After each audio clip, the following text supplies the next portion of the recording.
अस्सलाम वालेकुम viewers, welcome to my channel Info Mind. उम्मीद है आप सब खैरियत से होंगे।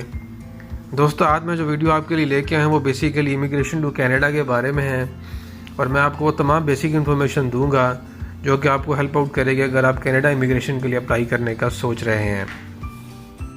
व्यूवर्स, कनाडा इमिग्रेशन के लिए अप्लाई करने के दो मेन मेथड्स वो ये हैं। पहला फेडरल एक्सप्रेस एंट्री और दूसरा प्रोविंशियल नॉमिनी प्रोग्राम्स। व्यूवर्स, अगर बात की जाए फेडरल एक्सप्रेस एंट्री प्रोग्राम की तो ये बेसिकली 3 प्रोग्राम्स पर मुश्तमिल है। Federal skilled worker, federal skilled trades program और कैनेडियन एक्सपीरियंस क्लास। तो सबसे पहले बात करेंगे फेडरल स्किल्ड वर्कर प्रोग्राम की। बेसिकली ये प्रोग्राम उन स्किल्ड वर्कर्स के लिए है जिनके पास कोई प्रोफेशनल डिग्री है या कोई टेक्निकल उनके पास कोई हुनर है और वह परमानेंटली कनाडा में सेटल होना चाहते हैं। बेसिकली ये प्रोग्राम टारगेट करता है 3 मेजर जॉब ग्रुप्स को, जो कि ये हैं NOC skill type 0, NOC skill level A और NOC skill level B। NOC skill level 0 जो मैनेजरियल जॉब्स का है, इसमें जो जॉब्स कवर होती हैं वो आप यूँ समझ लें कि फॉर एग्ज़ाम्पल रेस्टोरेंट मैनेजर्स हैं, माइन मैनेजर्स हो सकते हैं, शिप कैप्टन्स हो सकते हैं, इस तरह की जॉब्स इसमें कवर होती हैं। दूसरा जो ग्रुप है स्किल लेवल A, ये बेसिकली प्रोफेशनल जॉब्स है, प्रोफेशनल डिग्री होल्डर्स के लिए है। इसमें जो ऑक्यूपेशंस कवर होते हैं वो व्यूवर्स डॉक्टर्स हैं, इंजीनियर्स हैं, डेंटिस्ट हैं, इस तरह के प्रोफेशंस हैं। और जो तीसरा है स्किल लेवल B, वो बेसिकली टेक्निकल जॉब्स के लिए, technical jobs and skill trades के लिए। व्यूवर्स, इसमें जो ऑक्यूपेशंस कवर होते हैं वो आप यूँ समझ लें कि वो प्रोफेशनल डिग्री तो नहीं है लेकिन आपके पास कोई प्रोफेशनली कोई सर्टिफाइड स्किल है, लाइक प्लम्बर्स हैं, लाइक इलेक्ट्रीशियंस हैं। तो इस तरह की जो जॉब्स हैं वो इसमें जो है कवर होती हैं। लेकिन इनके लिए भी आपके पास कोई ना कोई सर्टिफिकेट, कोई ना कोई एविडेंस होना चाहिए कि आपने फ़लाँ कॉलेज से या फ़लाँ इदारे से जो है वो डिप्लोमा किया है इस चीज़ में। तो अब बात करते हैं थोड़ी इस प्रोग्राम की। बेसिकली इस प्रोग्राम की 3 मेन रिक्वायरमेंट जो हैं वो ये हैं: स्किल्ड वर्क एक्सपीरियंस, आपकी लैंग्वेज एबिलिटी और आपकी एजुकेशन। सबसे पहले बात करेंगे स्किल्ड वर्क एक्सपीरियंस की। तो इसमें जो रिक्वायरमेंट है फेडरल स्किल्ड वर्कर प्रोग्राम की वो ये है कि आपके पास मिनिमम 1 साल का फुल टाइम पेड एक्सपीरियंस होना चाहिए, ठीक है। और उसकी मज़ीद कंडीशंस इसमें क्या हैं कि वो इस तरह से हो कि आपने 30 आवर्स पर वीक जो है वो काम किया हो, ठीक है। और अगर आपने सपोज़ फुल टाइम जॉब आपने की है, आपने पार्ट टाइम जॉब पे कहीं पे की है, तो पार्ट टाइम में ये होगा कि पार्ट टाइम में आपका जो है वो 15 आवर्स पर वीक काउंट करेंगे। मिनिमम 15 आवर्स होने चाहिए। आपने एक हफ़्ते में कम से कम 15 घंटे काम किया हो और फिर ये 2 साल के लिए काउंट होगा, मतलब it should be for 24 months. तो इस तरह से ये इक्विवेलेंट हो जाएगा 1 ईयर के। तो ये इसकी एक्सपीरियंस की ड्यूरेशन की रिक्वायरमेंट होगी। अच्छा, इसके अलावा अगर हम बात करें लैंग्वेज एबिलिटी पे, थोड़ा मैं अभी आपको डिस्कस करता हूँ। जो फेडरल एक्सप्रेस एंट्री प्रोग्राम है, बेसिकली इसके लिए मिनिमम रिक्वायरमेंट आइल्स की जो है वो 6 है, 6 इन ईच मॉड्यूल। अगर आपका किसी एक मॉड्यूल में 6 से कम है तो इट मीन्स कि आप एलिजिबल नहीं हैं। और सेम इज़ द रिक्वायरमेंट जो है वो फेडरल स्किल वर्कर के लिए भी है कि 6 इन ईच मॉड्यूल। तो दूसरा ये है कि आपका ये मिनिमम CLB 7 बनता है। अगर इसको कैनेडियन लैंग्वेज बेंचमार्क में डिस्कस करें, CLB ये कुछ क्राइटेरिया सेट कर दिया है इमिग्रेशन गवर्नमेंट ने कि अगर आपका 6 आता है चारों मॉड्यूल में तो आपका ये CLB 7 बनेगा और CLB 7 ही चाहिए मिनिमम उनको। इससे कम जो है एक्सेप्टेबल नहीं है। इट मीन्स कि आप इनएलिजिबल हो जाएंगे, अप्लाई नहीं कर सकते।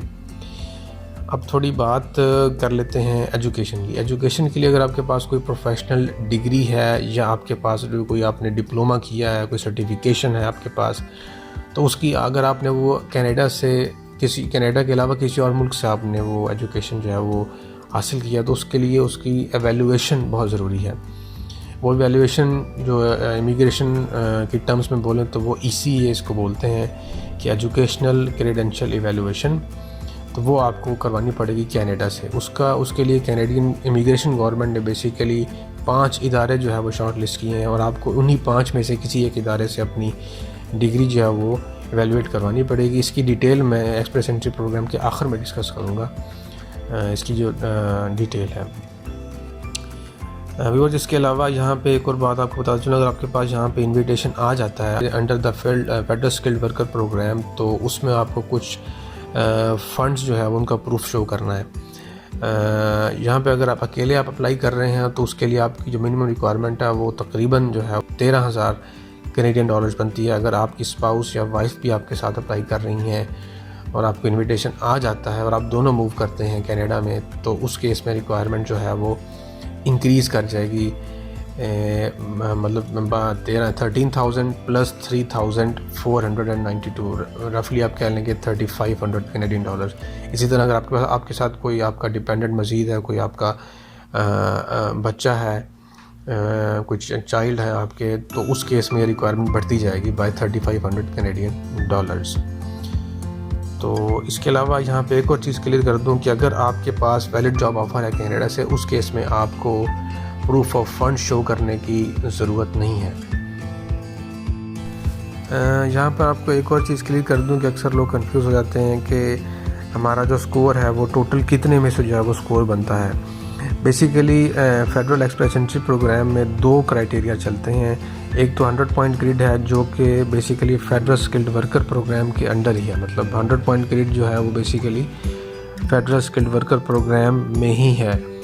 इसके अलावा जो प्रोग्राम्स हैं एक्सप्रेस एंट्री के लिए, उनका जो टोटल स्कोर है वो बेसिकली कैलकुलेट होता है CRS स्कोर जिसे हम बोलते हैं, कम्प्रिहेंसिव रैंकिंग सिस्टम स्कोर। वो बेसिकली कैलकुलेट होता है 1200 में से, 1200 में से। उनमें से भी 600 जो है वो कैलकुलेट होगा आपके इनिशियल फैक्टर्स में से, लाइक आपकी एज, आपका वर्क एक्सपीरियंस, आपका लैंग्वेज एबिलिटी, आपके अडेप्टेबिलिटी फैक्टर्स। अगर आपका कोई वहाँ पे मतलब कनाडा में कोई आपका ब्लड रिलेशन है तो उसके भी आपको पॉइंट्स मिलते हैं, या आपके पास कोई वहाँ का वर्क एक्सपीरियंस है, या आपने वहाँ से कुछ अर्सा वहाँ पर जॉब की है लाइक, तो उस केस में जो है वो आपके पास उसके होते हैं 600 पॉइंट्स।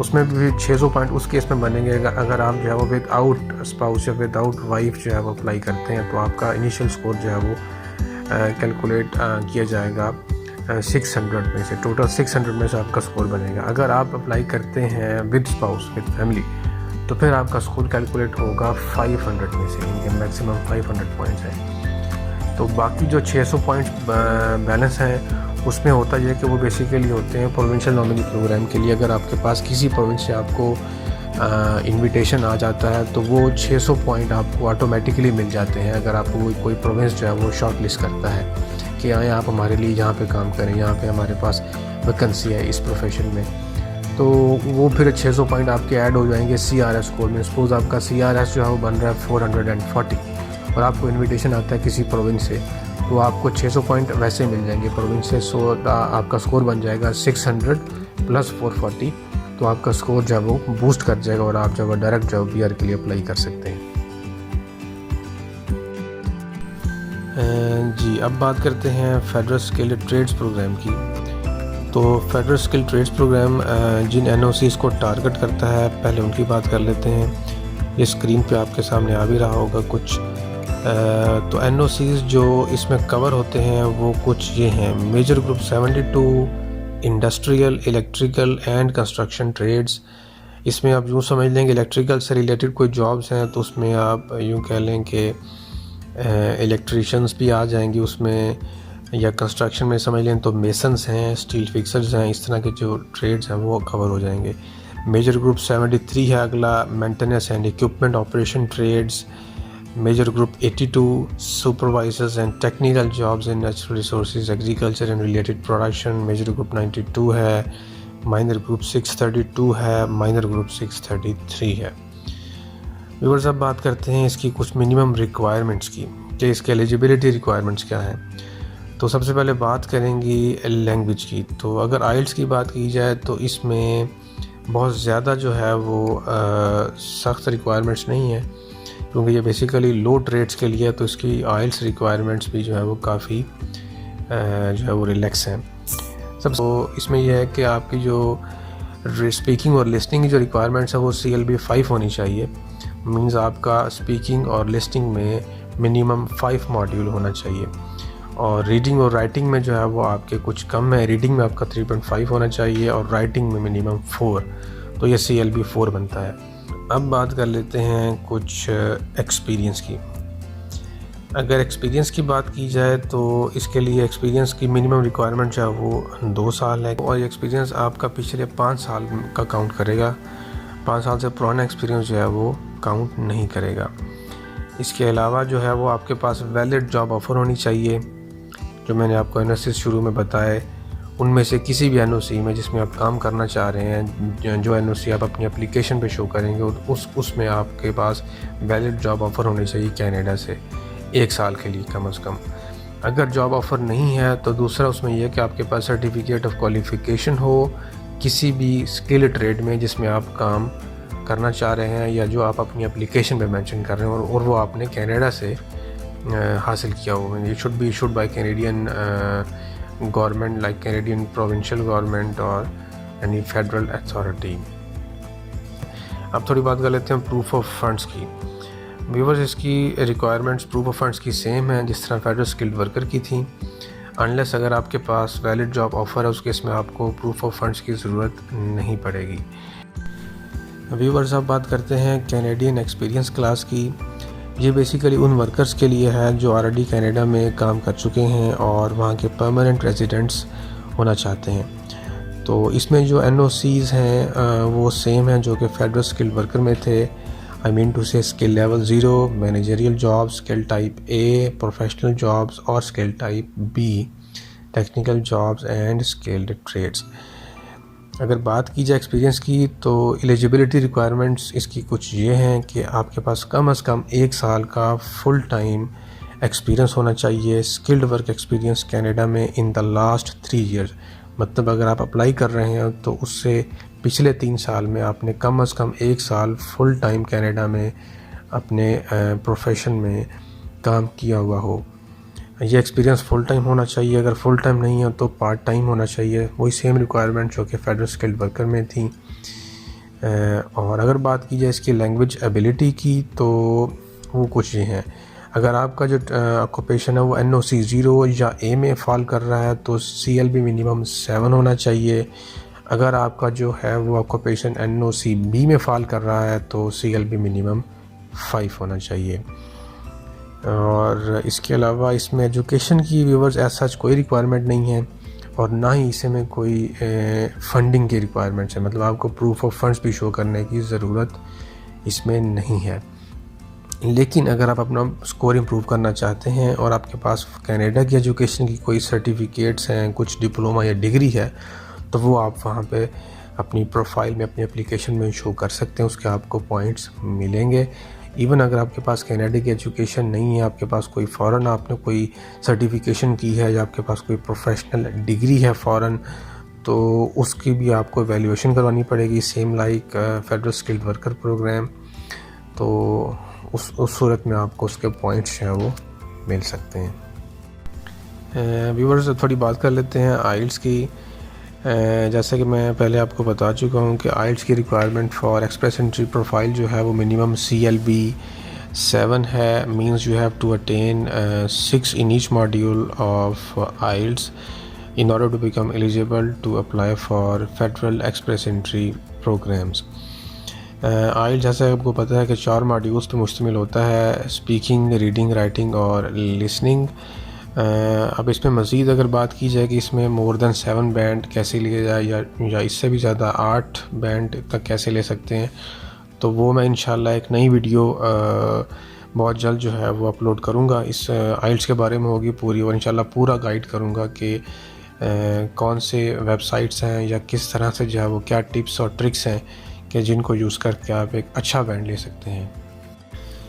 व्यूअर्स, अब बात करते हैं डॉक्यूमेंट्स एवेलुएशन की। जैसा कि मैं आपको पहले बता चुका हूं कि कैनेडियन इमिग्रेशन ने 5 इदारे जो है वह अप्रूव किए हैं जो कि फ़ॉरेन सर्टिफिकेट्स और डॉक्यूमेंट्स की एवेलुएशन करते हैं। और वो 5 इदारे ये हैं। पहला, world education services, international credential assessment service of Canada ICAS। तीसरा, कंपैरेटिव एजुकेशन सर्विस। चौथा, इंटरनेशनल क्वालिफ़िकेशंस असेसमेंट सर्विस। और 5वां international credential evaluation service. Viewers, वैसे तो ये 5 के 5 इदारे, इनमें से कोई भी जो है वो एवेल्यूशन कर सकता है और उसकी एवेल्यूशन वैलिड होगी इमिग्रेशन के लिए, लेकिन इनमें 2 जो हैं वो काफ़ी फेमस हैं।